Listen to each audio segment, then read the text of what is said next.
Yes boys, welcome back to the channel. Today we've got a video with the beast McLaren 720S. We're going to be going through the realities of owning a McLaren 720S. You can see now, pan it around, we're in shitty London. Bit of a switch up from the nice sunny Dubai. I mean, I'm wearing a jacket for a while. But yeah, show off the car. So do a little breakdown first of the car. So it's a 720S McLaren 2019, so 2019 spec, not one of like the early specs that have a lot of problems. I'll go into the problems later in the video, but we'll go through the spec of the car. So go to the back. We've got a full carbon body kit. So we got CT carbon spoiler, CT carbon back lip or back bumper, diffuser. Obviously we've got the private plate. And I also added, if you come here, engine bay cover was usually plastic. Added a full carbon engine cover and engine mount thing. And go to the side. Side we've got the forged wheels. I don't know, they're just the stock wheels, a bit dirty right now. Got the side skirts again, sorry, the CT carbon again. Go to the front. Front again, CT carbon bumper. I'll touch on that later, what happened with that later in the video. And then Novitec hood. Saw this hood on another 720 and I said I had to get the hood. Changes the look of the car. And then I'll open the doors. Obviously we've got the butterfly.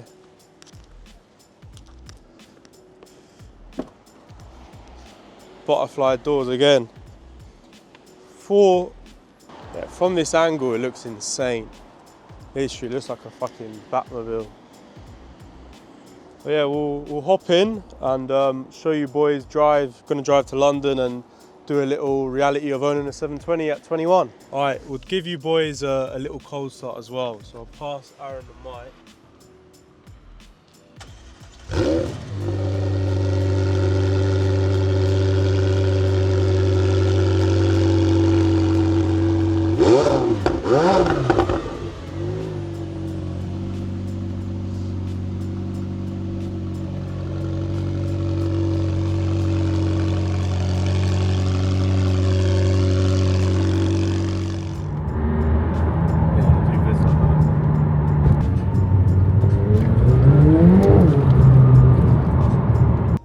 The number one thing that everyone loves to talk about with McLarens is reliability.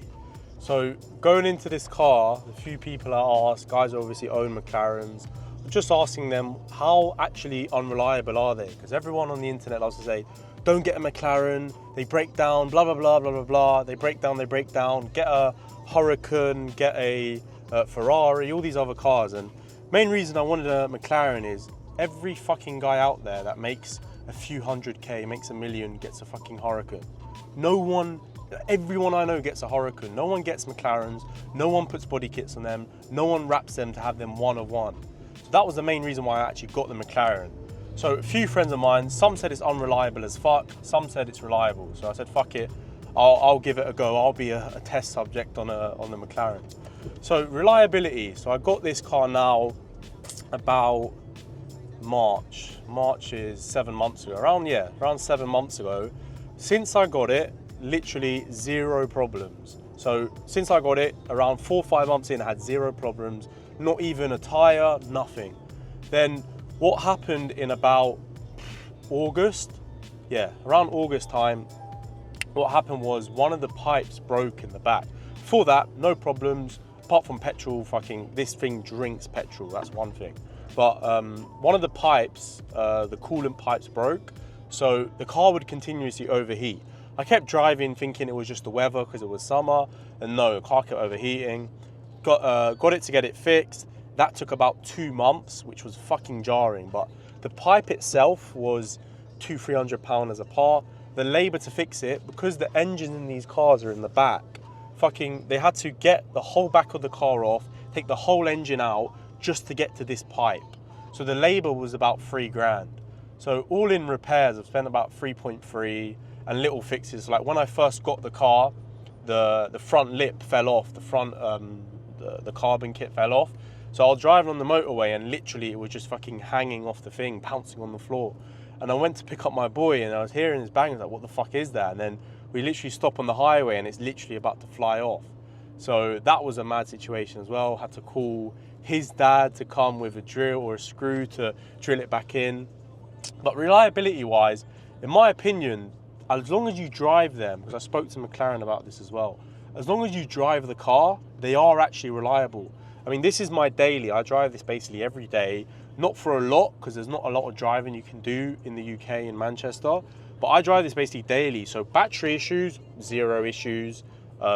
Electric issues, a lot of people love to say they have electric issues, but I've not had any issues electrical wise, battery wise myself. So reliability, if this part, the reason why this part was so long, because the part was out of stock and it had to go into London, get shipped into London to get fixed and shipped back to me. So I wouldn't really blame it on the car. It was mainly just on the fact that I wasn't living in London to easily go there and get it fixed. But reliability is pretty solid. So it isn't as horror, as bad as all these other people make it out to be.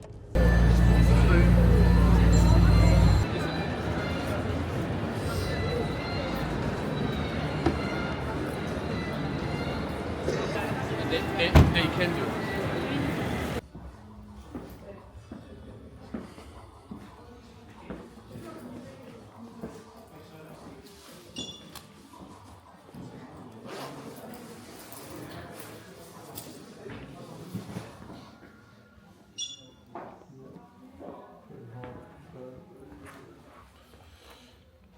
Just same as I got.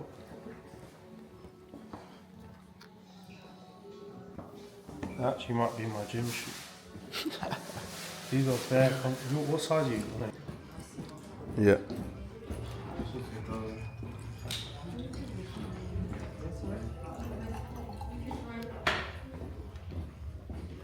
Sorry, sir. We don't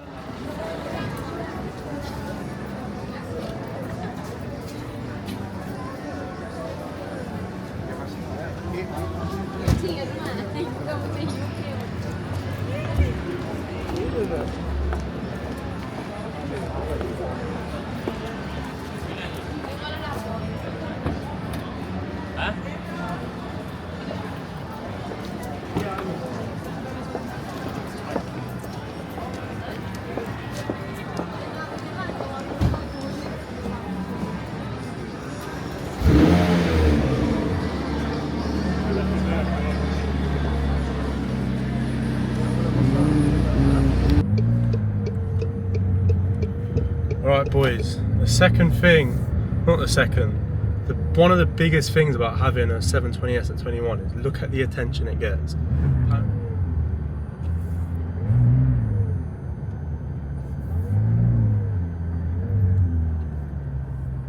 It's crazy.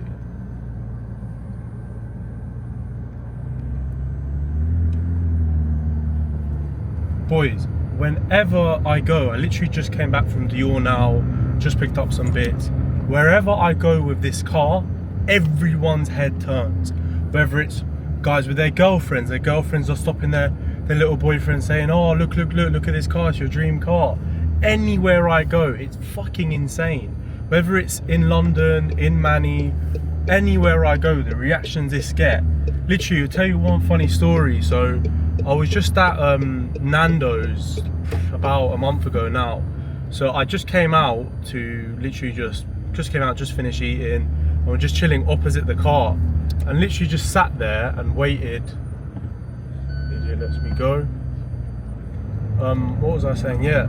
So I was just chilling outside and just about to get in the car, and just sat there, watched a few people walk by the car. And look here, look at the fucking cameras. Yeah, so I was watching people just talk about the car. It's out like a uni. Literally one guy's like, oh, such an awful car, such an awful colour. And bro, it's literally the amount of people that are jealous because they're in uni, living off what, 80, £100 a week. Could never imagine what the feeling is like seeing everyone around you. It's taking everyone's energy. Can't imagine it, they can't feel it, and they just can't believe it's reality for them. And that's one of the biggest things. You take everyone's energy when everyone is looking at you, at your car. Everyone is staring at you. That is the biggest thing, is energy. At the end of the day, the most important thing is energy, and you're taking everyone's energy and pushing you, using it to push you further.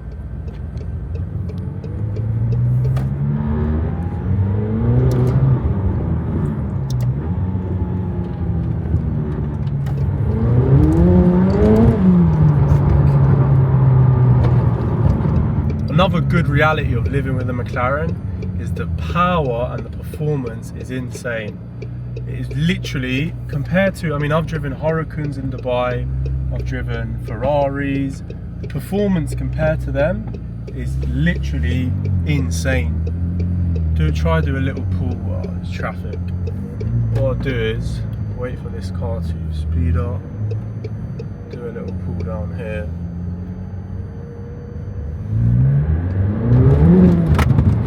There the phone goes. Let's do a little launch.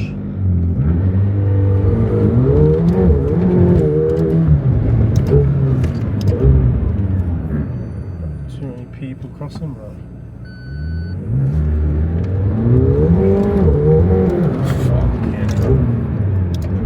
Bro, the fucking power this has is insane. Literally, and look. If you pass the camera, actually, I'll show them the dash.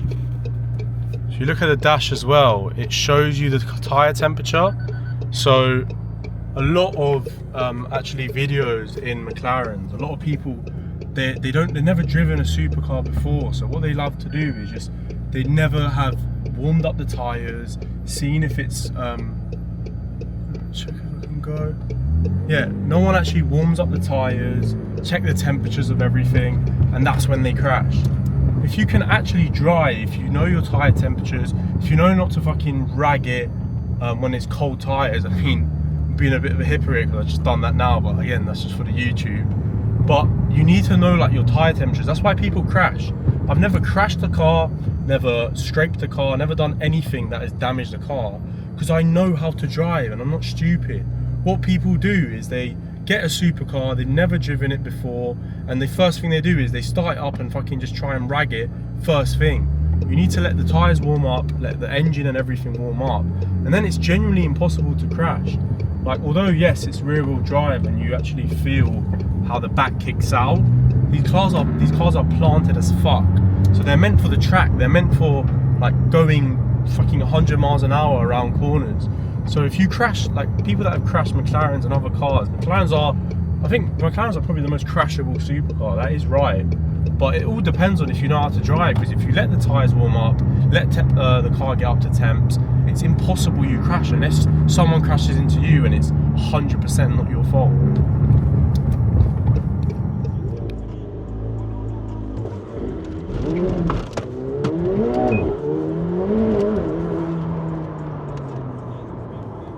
Fucking hell. The way this car grips is fucking insane. Boys, when you put it in launch mode, fucking hell boys, the way it pulls just sticks to the ground. It's fucked. Alright boys, so the next thing to talk about is comfortability. So the actual comfortability isn't that bad. The seats are not as bad. I don't know anyone who's driven a Hurricane Spider, so I honestly don't know how people over 6'2", 6'1" can drive a Hurricane Spider. Problem with those cars is, so they're spiders, so the back's pushed in for the roof to come down, and you're hunched over like this, driving like this, because the seat's like a bit in. Bro, literally 5 hours driving, no, 2 hours, 1 hour driving that, my back's fucked. Inside here is actually pretty spacious, because you've got the, what do you call it, the glass on the roof. You've got just like a spacious kind of cabin where it's not actually that, it's not that uncomfy. The seats are hard, like when I go in any of my boys' whips or whatever, the seats are mad hard in here, because they're not race seats, these are the comfort seats, but again, it's a low car at the end of the day. And then as well, with it being so low, on my old car I had a C63 coupe, 2018 C63 Coupe. That car was on spacers and springs, lowered spring. That car would scrape everywhere, bumper fell off. It's a fucking nightmare because there's no front lift. In these cars, they come spec'd with a front lift. Game changing. Literally, anytime you're in tight UK roads, tight London roads, tight Manny roads, it's breeze. You just lift up the lift. You have to go about under 35 miles an hour, and nothing happens. You don't scrape anything. It's as high as any normal car. So, practicality of the car as well. Like later on, I'll pan over to like the actual boot of the car. Another thing with Hurricanes, I mean, you'll notice a lot in this video I do shit on Hurricanes because they're such shit cars. I don't know why everyone gets them. Everyone makes a bit of money and gets a Hurricane. The space in the boot, I mean, in the back there we've got 2 jackets, could fit 2 duffel bags. In the boot can fit a whole carry-on suitcase. But there's a shit ton of space as well in the boot and in the car. So practicality, like you could genuinely daily this. The only thing would be petrol. The petrol is fucking insane. So unlike Dubai, where it's, I think, £30 for a full tank of petrol in any kind of performance car. So in the UK, petrol is a fucking joke. So a tank is about £100 in this. But boys, if I drive this literally a day just for a bit of fun with my friends or just driving it a bit fast, literally need petrol next day. Today I drove into London, 50% petrol gone. The petrol is insane. Nothing really drinks like this. I don't know why it is, maybe because it's a twin turbo. The turbos suck up the petrol. But I don't know what the fuck it is, but petrol on this is dog shit. But again, you don't buy a fucking supercar for economy, fuel economy. You buy it for a fucking supercar. So really isn't that deep. I live this as a daily. You could easily daily this. So practicality wise, I'd say good 8, 9 out of 10.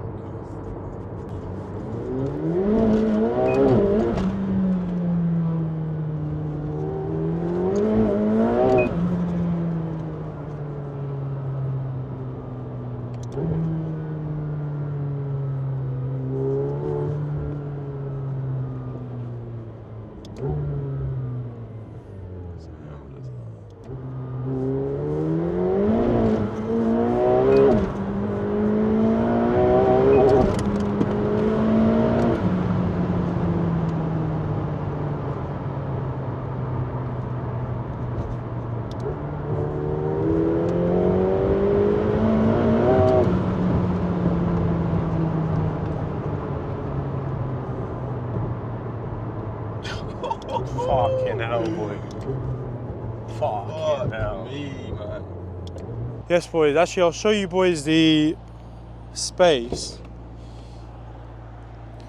Obviously, we got quickly had a little trip in Dior, but bro, for a fucking supercar, good space in the bonnet. Literally space for like 2 suitcases.